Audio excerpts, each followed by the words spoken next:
अगर आप health insurance नहीं करते तो इसके कॉन्सिक्वेंसेस आप भुगतते हो, बट अगर आप लाइफ इंश्योरेंस नहीं करते तो इसके कॉन्सिक्वेंसेस आपकी फैमिली भुगतती है।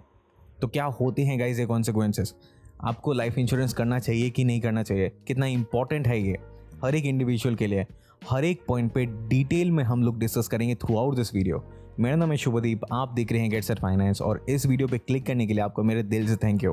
तो गाइस लाइफ इंश्योरेंस सुन के अगर आपको लगता है कि हाँ मेरे को सब पता है, वही तो अगर मैं मर गया तो मेरे फैमिली को एक लम सम अमाउंट का कुछ मिल जाएगा जितने का मैंने कवरेज कराया होगा, अगर आपकी थिंकिंग ऐसी है then you are wrong and life insurance actually is far more deep than this. तो गाइस अगर आप लाइफ इंश्योरेंस यानी कि एलआई को किसी दूसरे के कहने पे ले रहे हो देन आई कैन डेफिनेटली से कि आपको एलआई के ग्रेविटी के बारे में नहीं पता।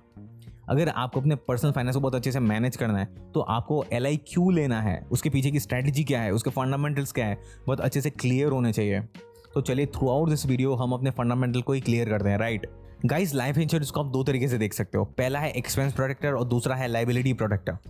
सबसे पहले अगर हम एक्सपेंस प्रोटेक्टर की बात करें तो कंसीडर कीजिए कि आप अपने घर पे सिंगल अर्निंग मेंबर हो और आपके घर पे एवरी सिंगल मंथ का जो खर्चा आता है वो अराउंड 50,000 रुपीज़ का आता है। ओके, एक एग्जाम्पल लेते हैं।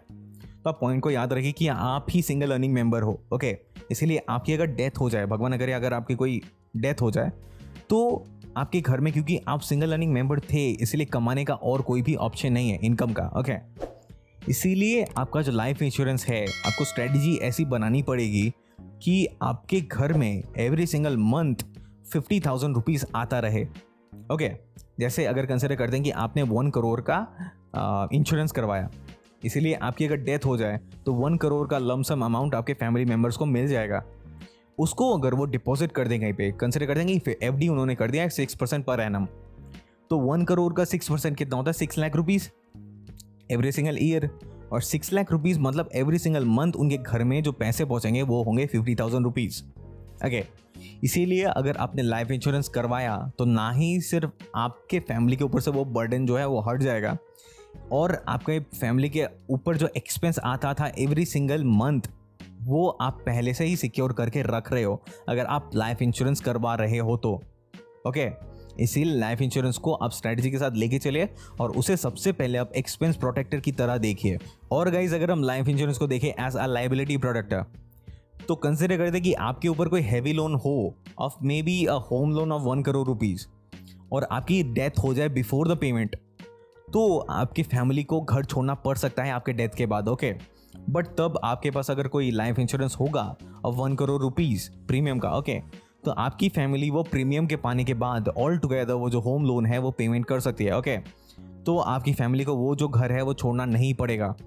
इसीलिए लाइफ इंश्योरेंस कभी कभी एक लायबिलिटी प्रोटेक्टर की तरह भी काम कर सकता है। तो गाइस अगर किसी को दोनों ही कंडीशंस एप्लीकेबल हुई, यानी कि उनको एक एक्सपेंस प्रोटेक्टर भी चाहिए और उनको एक लायबिलिटी प्रोटेक्टर भी चाहिए, यानी कि वो सिंगल अर्निंग मेंबर भी हैं और उनके ऊपर एक हैवी अमाउंट का लोन भी है, तो उनको अपना कवरेज और थोड़ा इंक्रीज करना पड़ सकता है, maybe from 1 crore to 2 crore, तब आपका एवरी सिंगल मंथ का जो प्रीमियम है वो थोड़ा सा इंक्रीज हो जाएगा। ओके, तो आई होप आपको एक ओवरऑल आइडिया हो रहा होगा कि लाइफ इंश्योरेंस काम कैसे करता है और आपको कैसी स्ट्रैटेजी के साथ चलना चाहिए लाइफ इंश्योरेंस को लेके, राइट। तो गाइस चलिए अभी डिस्कस करते हैं कितने टाइप्स के लाइफ इंश्योरेंस होते हैं और आपके लिए कौन सा एप्लीकेबल है। तो guys life insurance can be of 2 types, एक होता है टर्म इंश्योरेंस और एक होता है non term insurance. Term insurance का मतलब आपको सुन के समझ में आ रहा होगा कि it is applicable for a particular time या पर्टिकुलर टेन्योर। ओके, उसके अंदर अगर आपकी डेथ हो जाए तो आपकी फैमिली को आपका जो कवरेज अमाउंट है वो मिल जाएगा, बट आप अगर आउटलिव कर गए, मतलब उस टर्म के बाहर भी आप जिंदा रहे, भगवान करे ऐसा ही हो, आप अगर जिंदा रहे तो आपको कोई भी बेनिफिट इसका नहीं मिलने वाला।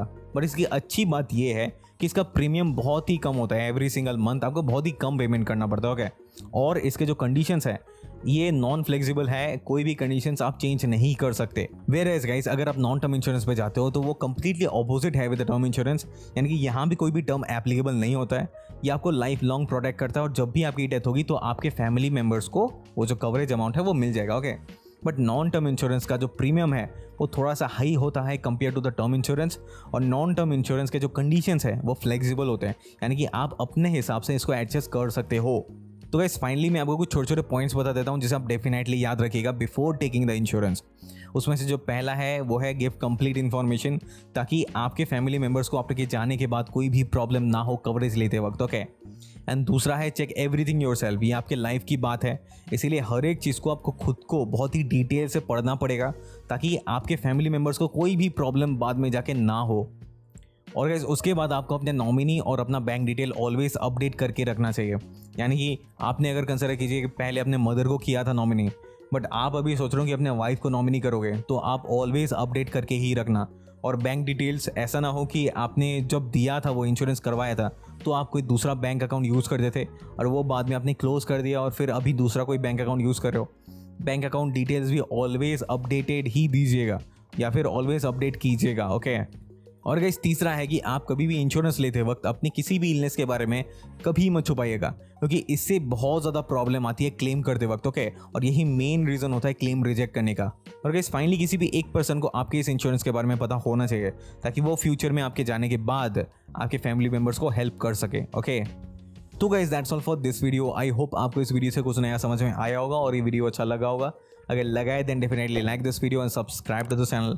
और अभी तक आपने अपनी पर्सनल फाइनेंस की जर्नी को अगर स्टार्ट नहीं किया है तो यहाँ पे मैं एक लिंक दे रहा हूँ, इस वीडियो को आप डेफिनेटली जाके देखिए। यहाँ पे आपको समझ में आएगा कि आपको स्टार्ट कैसे करना है। ओके। मिलता हूँ आपसे इसी पर्टिकुलर वीडियो में। Till then take care and bye bye.